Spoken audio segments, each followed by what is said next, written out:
कि बच्चों का एग्जाम स्टार्ट हो रहा है और आपका पहला पेपर ही हिंदी का है। एंड मिडिल एजुकेशन आपके लिए एक छोटी सी कोशिश कर रहा है।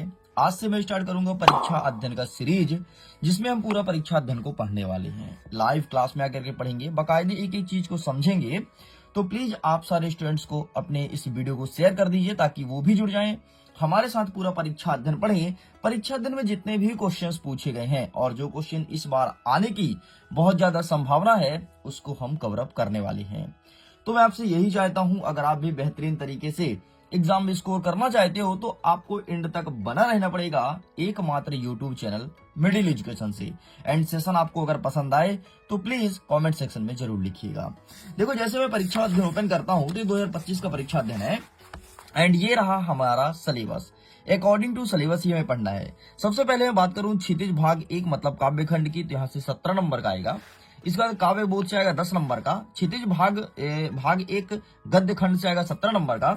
एंड इसके बाद जब मैं आगे बढ़ता हूं तो भाषा बोध से 8 नंबर का, कृतिका भाग 1 से 8 नंबर का, अपठित बोध से 4 नंबर का, एंड पत्र लेखन से 4 नंबर का और अनुच्छेद लेखन से 7 नंबर का प्रश्न देखने को मिलेगा। टोटल में बात करूं तो 75 नंबर का आप सबका पेपर बनने वाला है। एंड यहाँ पर कुछ आदर्श प्रारूप प्रश्न पत्र दिए हैं जिसे आप देख सकते हैं। बाकी यहाँ से आपको क्वेश्चन का पैटर्न पता लग जाएगा किस प्रकार से एमपी बोर्ड का पैटर्न रहेगा। तो हम ये सब साइड करते हुए और अपने पहले अध्याय को कवर करेंगे, पद्य साहित्य का इतिहास। तो चलिए मैं जूम करता हूं ताकि प्रॉपर विजुअल रहे और आपकी नजर टोटल स्क्रीन पर होनी चाहिए। तो ये रहा, ठीक है।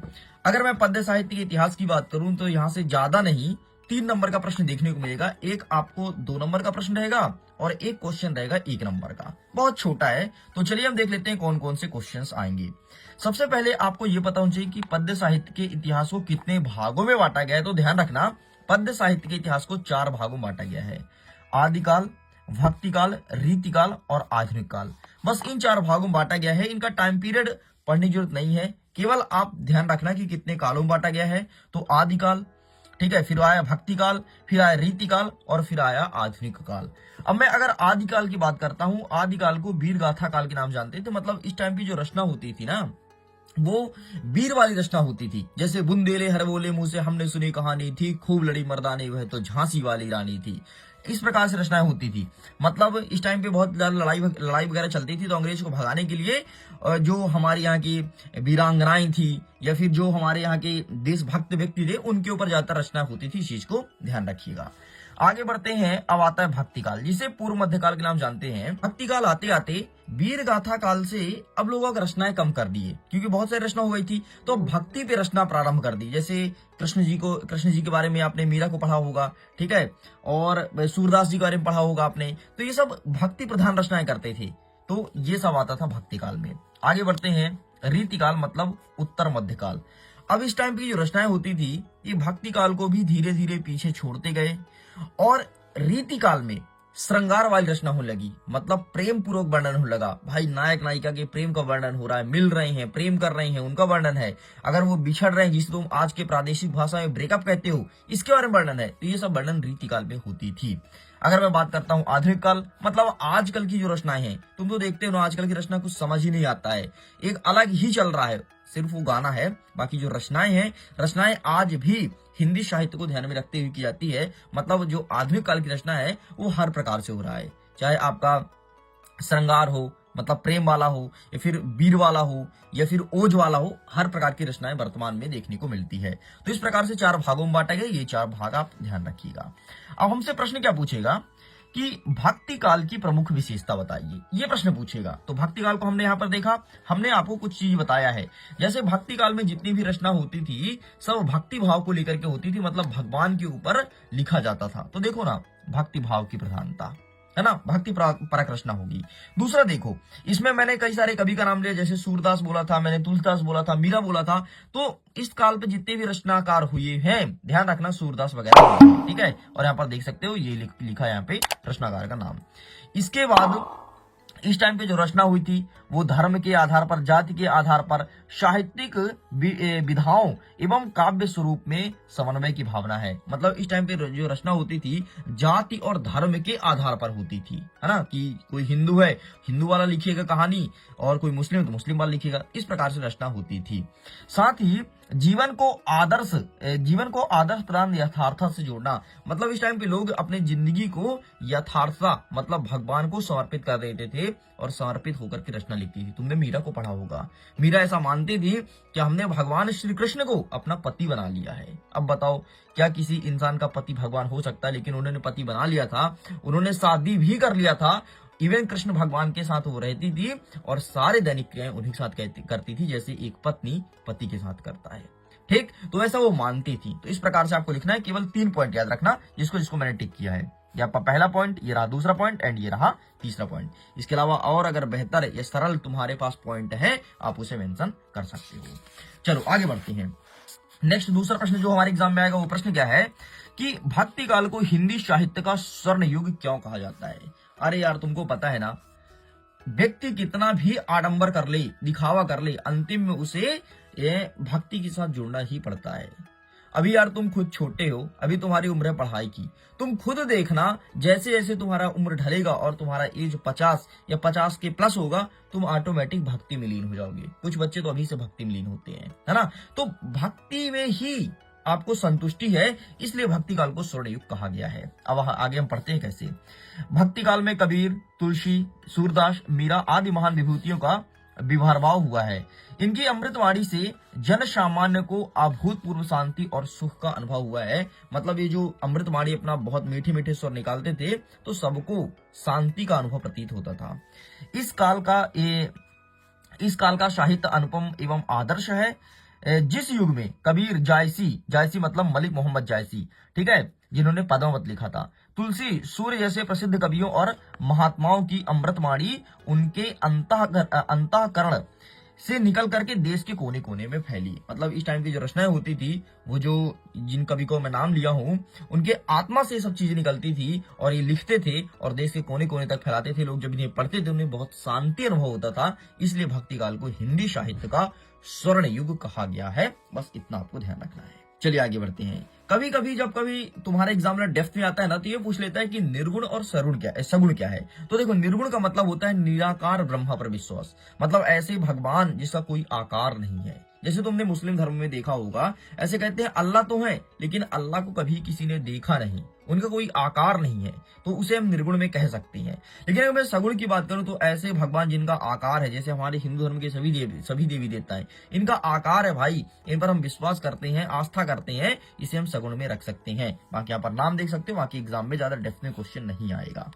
चलो आगे बढ़ते हैं। बाकी यहाँ से कोई ऐसे क्वेश्चंस नहीं जो आपके एग्जाम पॉइंट ऑफ व्यू के लिए काफी इंपॉर्टेंट हो। नेक्स्ट हमारा क्वेश्चन कहता है कि भक्ति काल के काव्य की 2 विशेषताएं बतानी है। एंड भक्ति काल की विशेषता मैंने आपको बताया ना, सबसे पहले इसमें जितनी भी रचनाएं होती थी वो भक्ति प्रधान रचना होती थी, और इसमें जो व्यक्ति था वो अपनी भक्ति भावना में समर्पित कर चुका था। तो ये 2 विशेषताएं और 2 कवि का नाम लिखना है। कवि का नाम मैंने आपको बताया भाई, तुलसीदास हो गए, सूरदास हो गए, मीरा हो गई, ठीक है, रसखान हो गए, नरोत्तम दास हो गए, अरे बहुत सारे हैं यार। तो कोई 2 कवि का नाम तुमको लिखना था, बाकी अब तुमसे ये तो बन ही जाएगा, ठीक है। चलो ये होता है कंप्लीट। नेक्स्ट हमारे एग्जाम में क्या प्रश्न पूछेगा, छायावादी काव्य की विशेषता, और हमेशा पूछता है यार, है ना। तो इसे तुम समझना, सबसे पहले तुम्हें ऑटोमेटिक याद हो जाएगा। देखो, छायावादी जब आया ना, लोग बाग श्रृंगार की भावना दिखाया, मतलब श्रृंगार परक वर्णन किए। श्रृंगार मतलब क्या, प्रेम के बारे में इन्होंने उल्लेख किया कि भाई एक व्यक्ति दूसरे व्यक्ति से प्रेम हो रहा है, प्रेम के जाले फंसे हुए हैं, मोह कर रहे हैं, ठीक है, चुम्बन चाटी कर रहे हैं, हर एक चीज हो रहा है और फिर बिछड़ रहे हैं। ये तुम्हारी श्रृंगार की भावना आएगी, मतलब प्रेम, ठीक है, प्रेम का वर्णन हो रहा है। तो सबसे पहले ये लिखिए। दूसरा, जब छायावादी आए तो छाया आया ना, तो प्रकृति चित्रण किए, मतलब इन्होंने प्रकृति के बारे में लिखना चालू किया कि भाई प्रकृति कितना सुहाना दिखता है, ऐसे वर्णन करना चालू किए।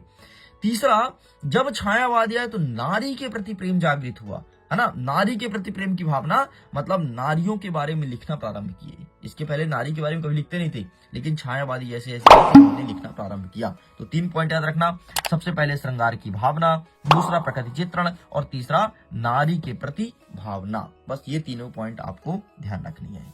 चलिए मैं पेज को चेंज कर रहा हूं, नेक्स्ट की तरफ बढ़ रहा हूं। नेक्स्ट हमारा क्वेश्चन क्या पूछा सकता है कि छायावाद के 4 कवि का नाम और इनकी 2-2 रचनाएं। बस 4 कवि का नाम याद रखना हो। सबसे पहले जयशंकर प्रसाद, ये क्या लिखते हैं? आंसू और कामयानी। आपको पता है जयशंकर प्रसाद आंसू क्यों लिखे हैं? इसकी कुछ लाइन प्रस्तुत कर रहा हूं, फिर इसके बारे में अनुवाद करूंगा, जरा ध्यान से सुनिएगा।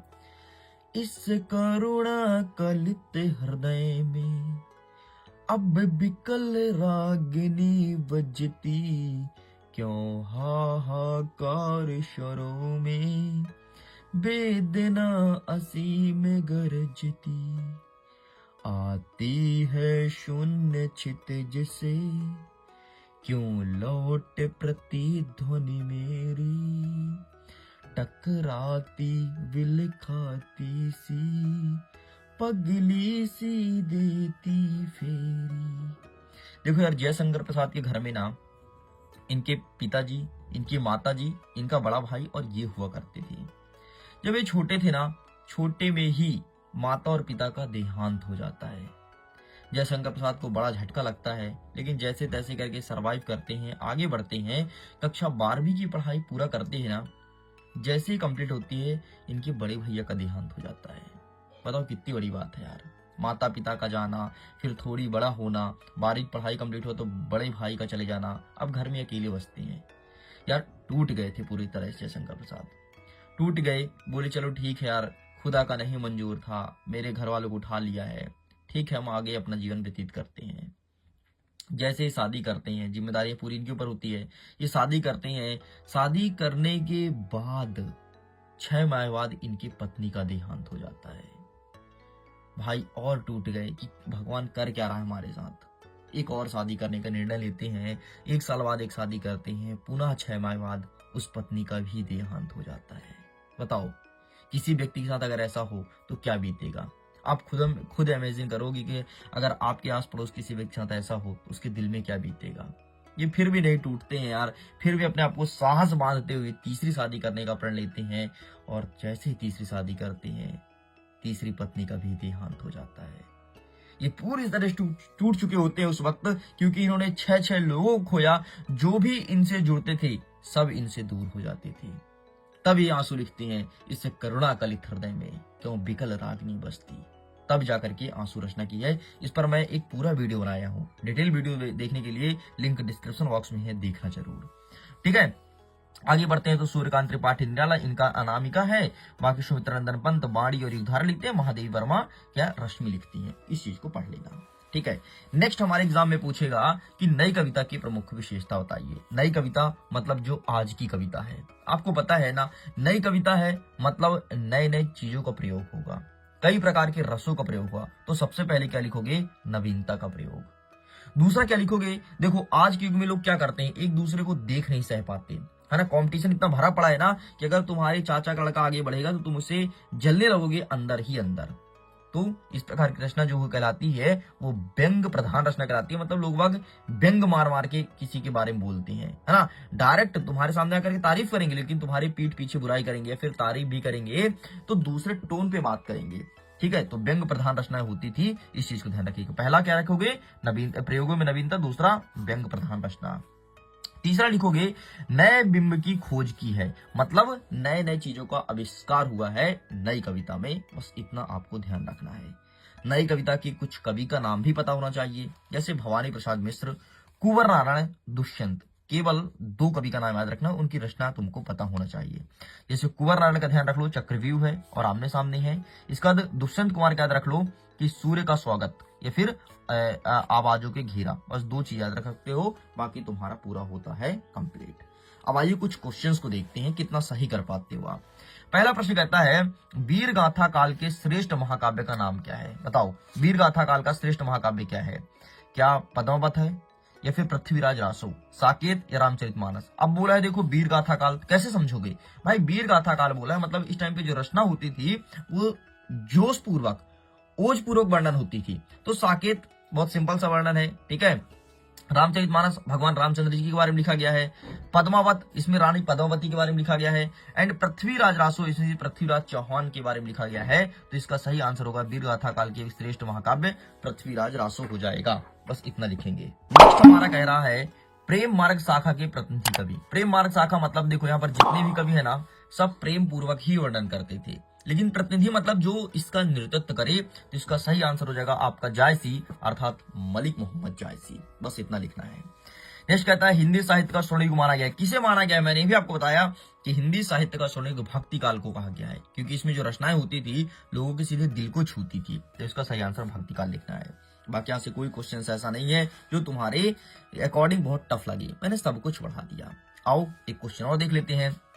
छायावाद कविता की मुख्य विषय रहा है। छायावादी कविता में मैंने आपको बताया ना कि प्रकृति को लेकर के वर्णन होती था, ठीक है।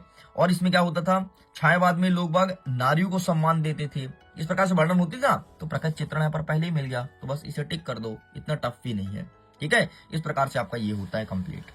आगे देख लेते हैं कुछ आपका रिक्त स्थान। रिक्त स्थान में क्या कहता है, प्रगतिवादी कविता के डैश डैश के समाजवाद से प्रभावित हुआ है। मतलब प्रगतिवादी कविता किस समाजवाद से प्रभावित हुआ, इसका आंसर करना है। सूर्यकांत त्रिपाठी निराला डैश डैश कवि हैं।